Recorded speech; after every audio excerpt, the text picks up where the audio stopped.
보통 사람들이 이 종교를 찾는 데에는 그 영혼의 문제 또는 죽음 그 이후에는 어떻게 될 것인가에 대한 답을 찾기 위해서 찾는 경우들이 참으로 많이 있습니다. 그리고 세상 종교들은 나름대로 죽음에 대해서 어떤 이유들을 제시하기는 하죠. 하지만 이 죽음에 대해서, 특히 죽음을 이기는 이 부활을 가르치는 종교는 어디밖에 없을까요? 기독교밖에는 없습니다.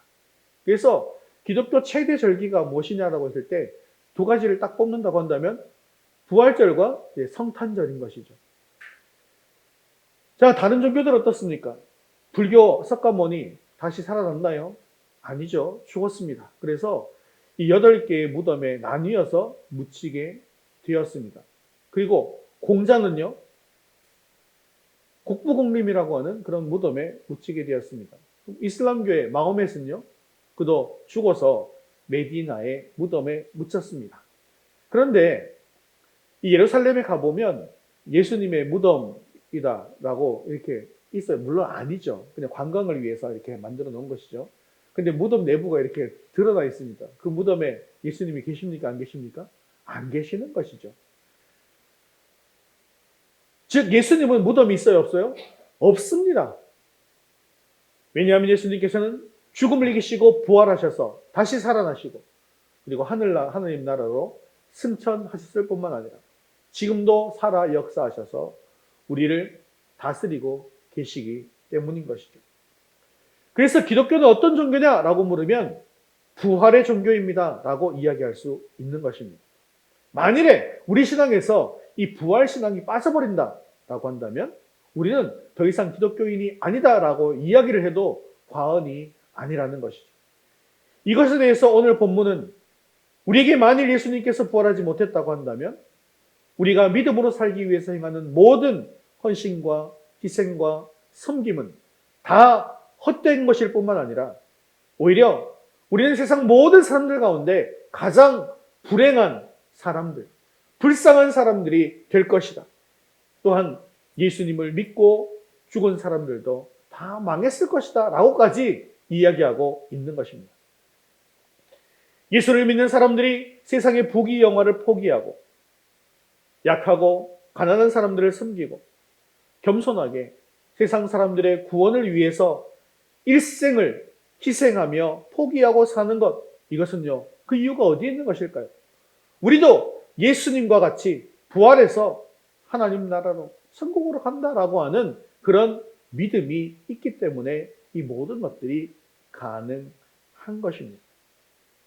그렇기 때문에 이 예수님의 부활이라고 하는 것은 우리 기독교 신앙의 전제 조건입니다.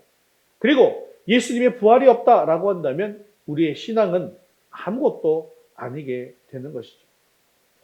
그런데 우리 주변에는 예수님을 믿는다고 하면서도 부활 신앙이 없는 사람들도 있습니다. 어떤 사람들입니까? 하나님을 믿는다라고 이야기는 하면서도 무신론자 같은 삶을 사람들도 있다는 것이죠. 하나님을 알기는 알지만 현실에서는 하나님이 없는 것처럼 살아가는 사람들도 있더라는 것입니다. 이런 사람들을 학자들은 실제적 무신론자다라고 이야기하고 있는데요. 즉 이 말은 뭐냐 하면 교회 내에 있긴 하지만 교회에 존재하긴 하지만 실제로는 무신론자라는 뜻입니다. 그런데 이런 사람들이요, 사실 무신론자 유형 중에서 가장 위험한 유형이라고 할 수 있습니다. 왜냐하면 바깥에 있는 무신론자들이 있죠. 나는 하나님이 있다는 것도 못 믿겠고 석가가 있다는 것도 못 믿겠어. 나는 나만 믿겠어 하는 사람들 주변에 많아요? 안 많아요? 많이 있어요. 이 사람들을 무신론자라고 하잖아요. 신은 없다고 생각하는 거예요. 그런데 이 사람들은요, 교회 바깥에 있기 때문에 얼마든지 우리가 복음을 전할 수 있고 그들도 얼마든지 복음을 받아들일 수 있는 기회가 있더라는 것입니다. 하지만요, 실제적 무신론자들은 어떻습니까? 교회 안에 존재하기 때문에 이 스스로 그리고 자기가 신자라고 생각하고 있잖아요. 그렇기 때문에 바른 복음을 전하기가 매우 힘들다는 것입니다. 그런데 이런 사람들의 대다수는 어떤 줄 아십니까? 그들의 신앙이 잘못되었다라고 지적을 하고 또 이야기를 하면요, 어떤 행동을 할까요? 즉시 교회를 떠나버립니다. 교회가 여기밖에 없나? 이러고 또 가버리는 것이죠. 진리에는 관심이 없고 신앙생활 하는 데만 관심이 있는 그런 사람들이라는 것입니다. 그렇기 때문에 우리가 예수님을 믿습니다 라고 고백은 하지만 예수님을 믿는다고 고백만 할 것이 아니라 내가 예수님의 무엇을 믿고 있는지를 분명하게 아는 것이 중요한 것이죠. 그래서 제가 여러분들에게 예수님 믿는다고 고백을 시킬 때 나는 예수님을 믿습니다 이렇게 고백시킵니까? 앞에 반드시 뭔가를 붙이죠. 나는 내 죄를 대신해서 십자가에 달려 죽으신 예수님을 믿습니다. 그 뒤에 한 문장이 더 있어요. 나는 예수님의 십자가의 죽으심과 부활하심을 믿습니다.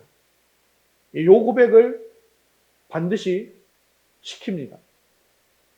이것이 바로 우리의 믿음이 무엇인가에 대한 근본적인 것이고 이 고백을 해야만이 내가 정말로 예수를 믿는다라고 고백하는 것이기 때문이죠. 오늘 부활주일을 맞아서 우리에게 주시는 오늘 이 말씀을 통해서 부활의 확신을 가진 자로서 우리의 믿음이 굳건하게 세워질 수 있게 되어지기를 주님의 이름으로 축원합니다. 우리 첫 번째 같이 읽겠습니다. 예수님께서 부활하신 이유. 제자들은 예수님께서 처음 자신들을 불렀을 때 어떻게 행동했냐면 자신이 가진 모든 것을 다 버리고 예수님을 따랐습니다. 그물도 버리고 직장도 버리고 부모 형제들도 다 버리고 예수님을 따랐죠. 그들이 그렇게 처음에 예수님을 다 버리고 따랐던 이유가 어디에 있는 것일까요? 예수님을 따르는 것이 지금 내가 계획하고 준비하는 것보다 훨씬 더 좋은 삶이다라는 확신이 있었기 때문에 모든 것을 다 버리고 예수님을 따른 것 아니었겠습니까? 그래서 제자들은요, 예수님을 따르면서 예수님이 어떤 일을 하시는지 다 지켜봤어요. 세상 사람들이 잘 고치지 못했던 질병들이지만 예수님께서 가셔서 만져도, 아니면 어떤 사람이 예수님의 옷깃만 만져도, 어떤 경우에는 예수님께서 말씀하셔도 다 고치는 것을 보았다는 것입니다. 또한 세상이 알지 못하는 그런 지혜의 말씀, 진리의 말씀들을 전파하는 것을 보았습니다. 심지어 어떤 것까지 봅니까? 죽은 나사로를 살리는 그 모습까지도 보게 되었다는 거예요. 이런 것들을 보면서 그들의 믿음도 커갔고 또한 그들의 꿈도 커갔습니다. 그러나 제자들은 진정으로 예수님께서 그들에게 주시려고 하는 것이 무엇인지를 제대로 알지 못했다는 것이죠. 지금 제자들이 원하는 것이 무엇입니까? 제자들이 원하는 꿈이 뭘까요? 예수님이 왕이 되시면 나는 높은 곳에 가서 부귀 영화를 누릴 수 있다라고 하는 것이 바로 제자들이 원하는 것이었습니다. 그런데 예수님께서 진정으로 주시고자 하는 것은 무엇이었냐면 세상을 구원하기 위해서 자신을 희생하는 십자가의 길을 예수님께서 몸소 보여주시고 그리고 그 길을 따르기를 원했다라는 것을 잘 모르고 있었다는 것입니다. 제자들은 오직 어떻게 하면 내 자신이 더 높은 자리에 앉을 수 있을까라고 하면서 제자들끼리 서로 다툼을 하고 또한 그것만을 꿈꾸면서 예수님을 따라다녔어요. 예수님께서 가르쳐 주시는 수많은 말씀 중에서 자신의 이익이 되는 것은 자기의 머리에 새기고 수많은 예수님의 기적을 볼 때마다 출세의 꿈을 키워나갔던 것입니다. 그런데 어느 날 예수님께서는 제자들에게 오셔서 나는 이제 십자가에 못 박혀 죽어야 한다라고 말씀하셨습니다. 이때 제자들이 어떻게 합니까? 예수님 너무나 안타깝지만 어쩔 수 없죠? 이렇게 했나요? 아니요, 예수님 그럴 수 없습니다. 도대체 무슨 말씀을 하시는 것입니까? 그러면서 예수님을 적극적으로 막아섰다라는 것이. 하지만 예수님은 결국 십자가에 달려 죽으셨습니다. 예수님이 죽으시자 제자들은요 시리에 빠지게 되었습니다. 왜 그럴까요? 자신들이 그토록 꿈에 맞아왔던 출세의 길, 그 꿈이 막혀버렸고 무너져 버렸기 때문입니다. 무려 3년 동안이나 내 모든 것을 버려두고 이것만을 위해서 예수님을 따라다녔는데 예수님이 십자가에 달려 허무하게 죽고 말았으니 그들의 희망이 사라지고 절망 가운데 빠지게 된 것입니다. 그런데 사흘이 지난 이후에 그렇게 시리에 빠진 제자들에게 죽음에서 부활하신 예수님께서 찾아오셨습니다.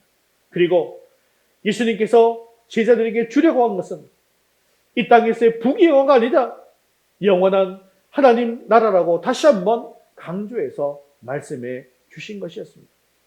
제자들은 그때서야 비로소 예수님께서 자신들과 함께 다니시면서 가르치셨던 그 수많은 말씀들이 무슨 뜻인가를 깨닫게 되었다는 거예요.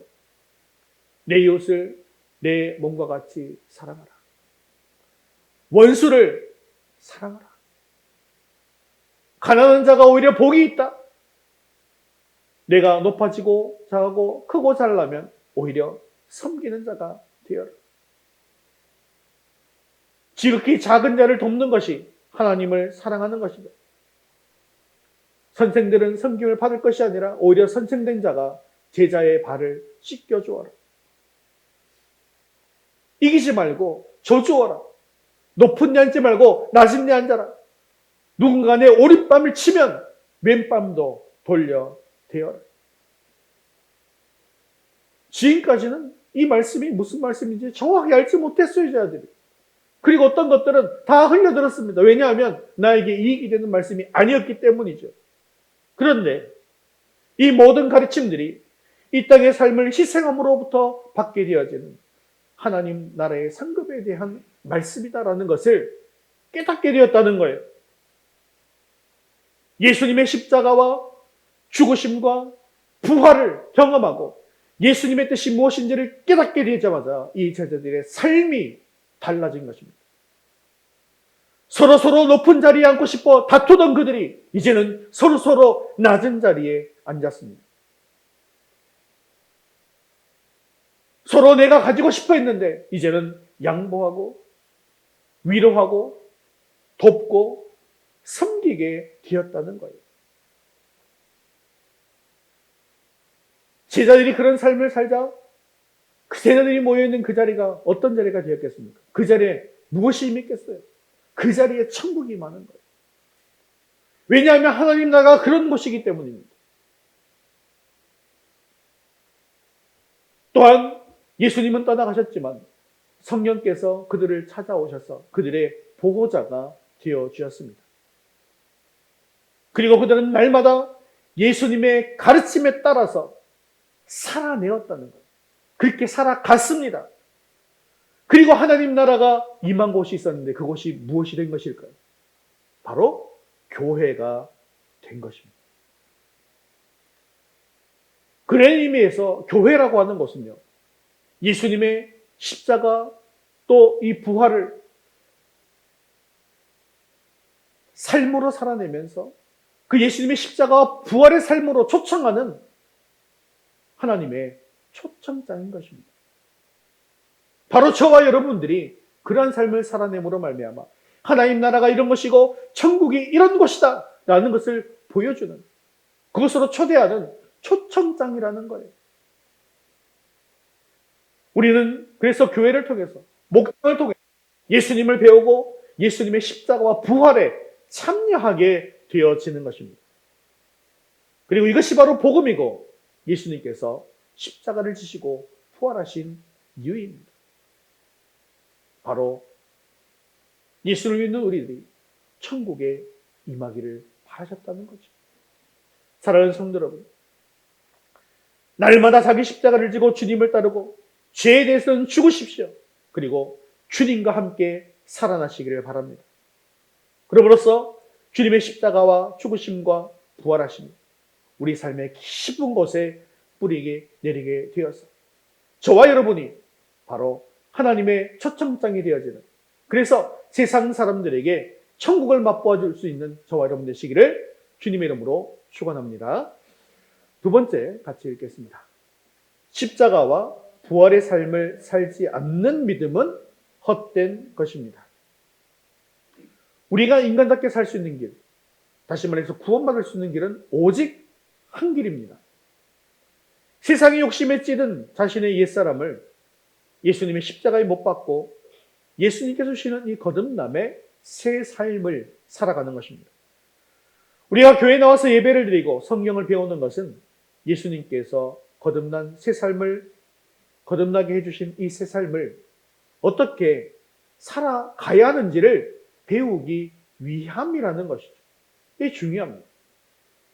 하나님의 말씀을 듣고 하나님의 말씀을 배우고 우리가 말씀을 나누고 하는 모든 것들은 우리의 지식을 채우기 위함이 아니라 하나님 나라의 방법으로 어떻게 살아감으로 말미암아 천국을 이루어갈 수 있는가라는 것을 배우기 위해서 우리가 교회에 오는 것이라는 거예요. 그리고 교회에서 배운 것을 삶 속에서 지켜 행하는 것이 바로 예수님께서 가르쳐 주신 그런 성도의 삶이라는 것이죠.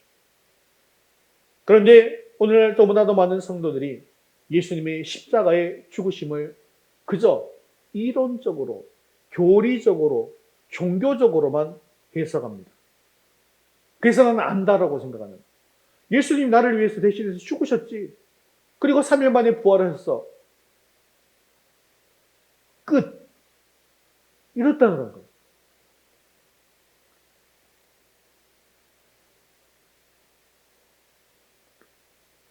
이렇게 해석하다 보니까 머리로만 알지만 삶의 변화에 이르지 못하게 되더라는 것입니다. 그래서 이제 어떤 사고방식으로 흘러가냐면 예수님께서 원하시는 것은 종교적인 삶이야. 이렇게 생각한다는 거예요. 그러다 보니까 예수님의 교훈대로 사는 것이 아니라 종교적인 신념을 지키기 위해서 내 열정과 시간을 소비하더라는 것입니다.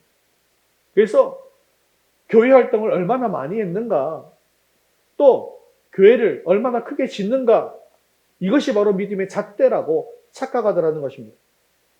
그런데 이러한 형태를 띠는 기독교를 세상 사람들이 볼 때는 좋아할까요, 싫어할까요? 별로 좋아하지 않습니다. 그러면서 교회 다니는 사람들은 저 광신도 이젠 종교가 싫어. 난 종교 지겨워. 기독교 기자도 듣기 싫어. 종교에 대해서 얘기하려고 하면 쓸데없는 소리 하지 마라. 난 듣기 싫다고 하고 쏘아붙입니다. 그리고 기독교인이라고 하니까 예수 믿는 사람들은 자기들끼리만 똘똘 뭉친 이기적인 사람들 아니냐? 그냥 종교단체 아니냐라고 하면서 비방받기 일수인 시대가 되고 말았습니다.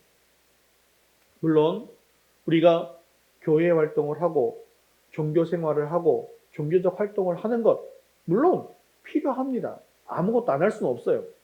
하지만요, 종교적인 활동에 머무는 형태의 신앙이라고 하는 것은 어떤 상태의 신앙과 같은지 아세요? 부활하기 전에 제자들의 그 삶의 모습과 별반 다르지가 않더라는 것입니다. 예수님의 부활을 목격하기 전의 제자들과 예수님의 부활을 목격한 이후의 제자들의 삶은요, 완전히 달라졌다는 사실을 기억하셔야 합니다. 예수님 부활을 경험하기 전에 제자들이 인격이 부족했을까요? 종교 생활을 잘 못했을까요? 성경을 잘 못 가르치는 사람이었을까요? 절대 그렇지 않더라는 것이죠. 하지만 예수님 부활을 경험한 이후의 제자들은 그 삶이 완벽하게, 완전하게 180도 바뀌게 되었다는 것입니다. 그런데 예수님의 부활을 목격하기 전에 예수님의 부활을 믿지 않는 그런 신앙생활을 하는 사람들, 이런 신앙을 가진 사람들은요, 고난이 오면 예수님을 배반하고 떠나갈 수밖에 없습니다. 누가 그랬어요? 부활을 목격하기 전에 제자들이 그랬잖아요. 분명히 열심히 했다니까요. 다 열심히 했어요. 자기의 모든 것들을 다 버려놓고 했다니까요. 그런데 부활을 모르니까, 고난이 닥치니까 예수를 버리고 떠나가 버리더라는 것입니다. 제자들이 십자가의 고통과 부활의 영광을 체험한 이후에야 진정한 그리스도인이 된 것처럼 우리의 믿음도 십자가도 통과하고 부활의 소망을 품어야만 세상의 빛과 소금으로 열매 맺는 삶을 살 수가 있게 되어진다는 것입니다. 사랑하는 성도 여러분, 우리가 반드시 기억해야 될 것이 있어요. 예수님께서는 단 한 번도 우리를 향해서 종교적인 사람이 되어라 라고 말씀하신 적이 없다는 것입니다. 오히려 종교적인 교리를 목숨처럼 여겼던 사람들 있죠. 바리새인들이, 제사장들이, 이런 사람들을 가르치면서 저 사람처럼 살아라, 살지 말라 했습니까? 저 사람처럼 살지 말아라 했습니다. 예수님은 하나님의 말씀을 삶에 어떻게 적용해야 하는지, 하나님의 말씀에 어떻게 생명의 능력을 불어넣을 수 있는지를 친히 몸소 삶으로 본을 보여주셨습니다. 그래서 예수님의 말씀대로 살게 되어지면 삶의 진정한 평안이 찾아오는 거예요. 예수님의 말씀대로 살게 되어지면 서로 사랑하게 되어지는 것입니다. 예수님의 말씀대로 살게 되어지면 교회가 살아납니다. 예수님의 말씀대로 살게 되면 가정이 살아나게 되어진다는 것이죠. 그리고 성도 개개인은 예수님의 말씀대로 살게 되어지면 하늘의 복을 받아 누릴 수 있게 된다는 것이죠. 이것을 바로 예수님 자신의 삶을 통해서 직접 보여주신 것입니다. 그리고 우리가 이런 삶을 살아갈 수 있도록 우리의 죄를 다 짊어지시고 십자가에 달려 죽으셨는데 이것이 바로 십자가 사건이고 예수님의 또 약속이 진실된 것임을 증명하시기 위해서 3일 만에 다시 살아나신 것, 이것이 바로 부활 사건입니다. 예를 들어서 농부가 농사를 지을 때 열매를 맺어야 되는데 씨를 뿌리지 않고 열매를 맺을 수 있습니까? 없지요. 그것처럼 예수님께서 십자가를 지시고 십자가에 매달린 것은 씨를 뿌린 것이고 부활은 뭐가 되는 것입니까? 열매를 거두게 된 것입니다. 농부가 씨를 뿌리는 이유는 열매를 거두기 위함이다라는 사실을 기억하십시오. 자, 농부가 씨를 뿌리는 이유는 열매를 거두기 위함입니다. 이처럼 우리 삶의 희생들의, 우리 삶의 십자가의 궁극적인 목표가 어디 있다는 것입니까? 예수 그리스도와 함께 부활하는 데 있다는 것입니다. 그래서 오늘 본문 16절에서 19절은 이렇게 말씀하고 있는데 천천히 한번 다시 읽겠습니다.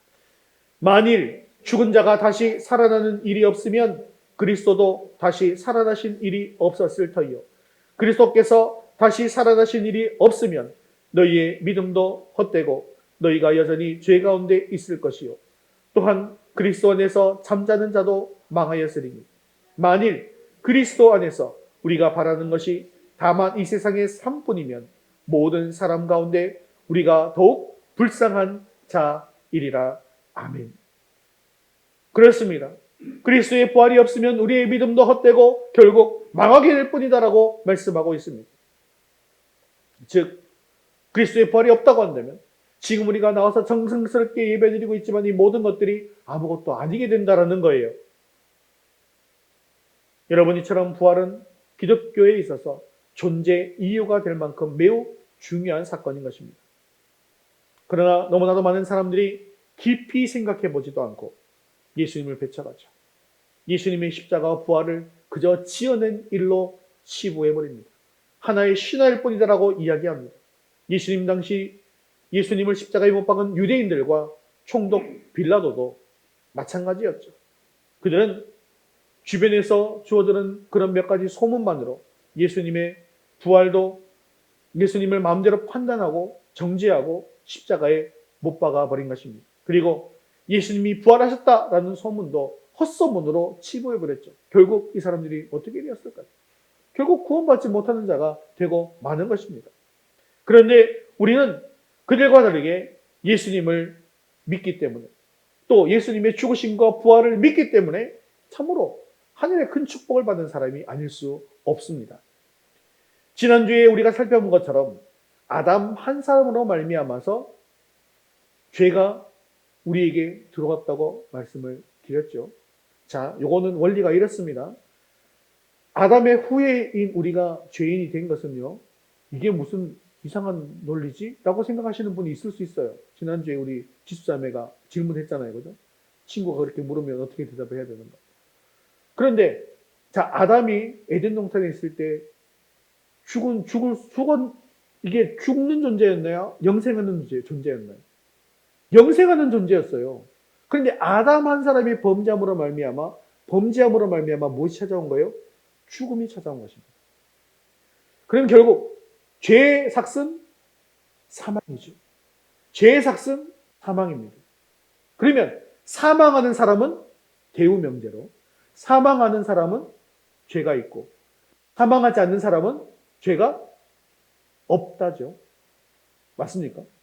그러면 아담의 후예는 중에 살은 사람이 있습니까? 없습니까? 지금까지 살아있는 사람이 있어요, 없어요? 예수님 제외하고. 예수님은 인간이자 하나님이시니까. 한 사람이라도 있어요, 없어요? 살아남은 사람이? 없지요? 그러면 이 모든 사람은 죄인이다, 의인이다? 다 죽었잖아요. 죄의 값은 사망이잖아요. 죄인이 되는 거예요. 아담 한 사람으로 말미암아 죄가 우리 인간에게 들어왔고 모든 사람이 죄인이 되었기 때문에 모든 사람이 죽음에 이르게 된 것입니다.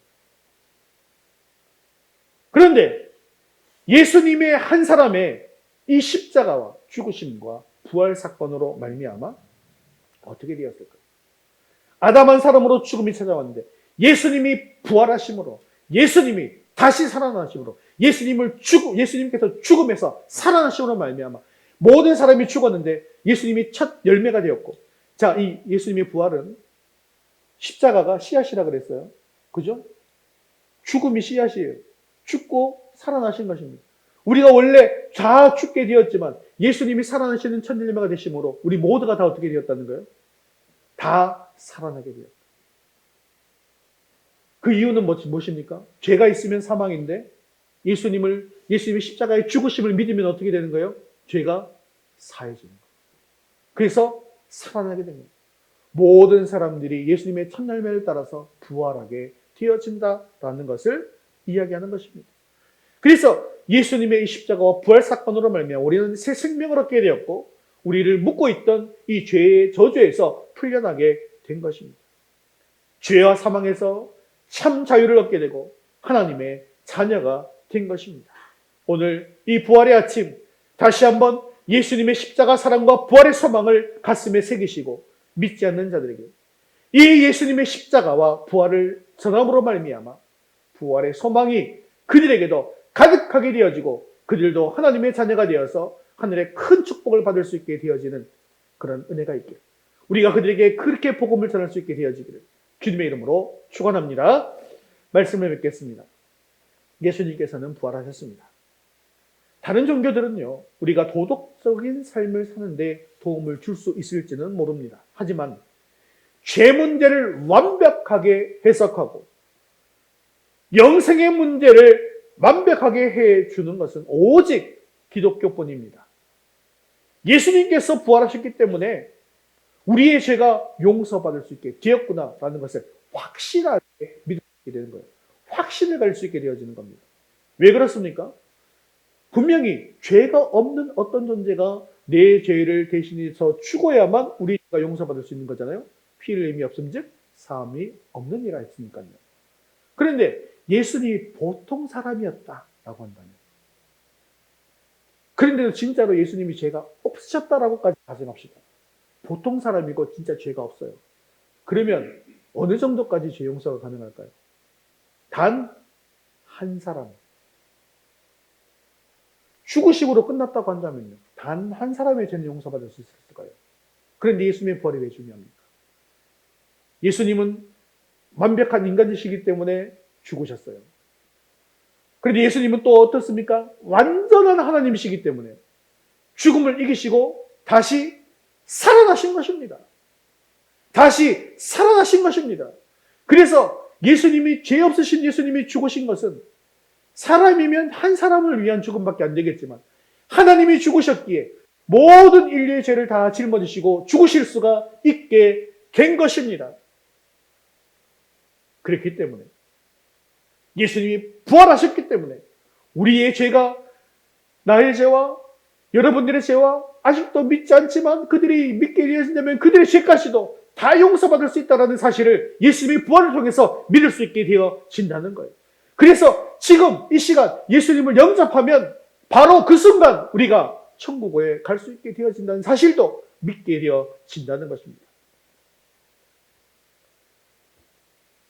초대교회는 이런 부활 신앙이 있었어요. 그렇기 때문에 어떠한 어려움 가운데서도 그 고난이 바로 십자가고 그 고난이 바로 씨앗이기에 어떤 열매를 얻을 수 있다는 그런 소망이 있는 것입니까?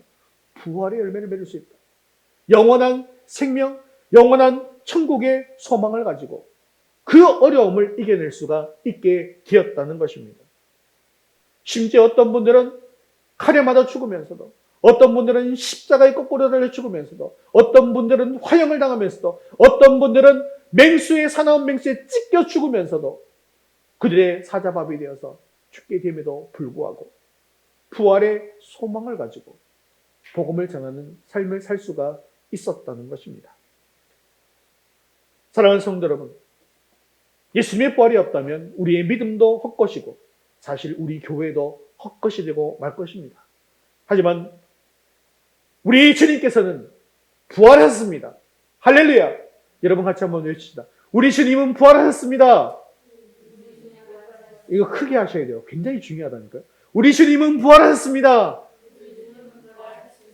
그래서 오늘 이 부활의 소식을 전해야 될까요? 안 전해야 될까요? 전해야 되잖아요.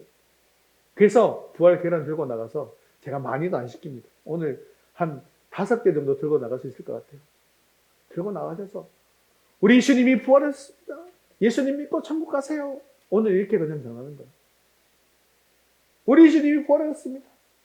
이거 하다 보면 어떤 분들이 이렇게 얘기하는 분 계시죠? 예수님 부활 축하드립니다. 있어요, 없어요? 있어요. 그분이 예수님 믿는 사람인지 아닌지 모르겠어요. 근데 그런 분들도 계시더라고요. 그래서 우리는 이 부활의 소식을 전해야 하는 것입니다.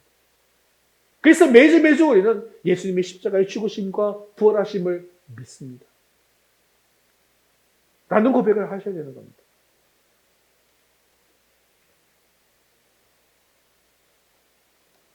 오늘 우리 주님께서는 부활하셨습니다. 그리고 우리는 이 주님의 부활을 믿습니다. 그리고 이 예수님의 부활은요, 우리의 삶과 전혀 관계가 없는 것이 아닙니다. 우리가 주님의 부활을 믿는 믿음을 지키면요, 힘들고 어려운 일을 만날지라도 흔들리지 않고 견고한 삶을 살 수가 있습니다.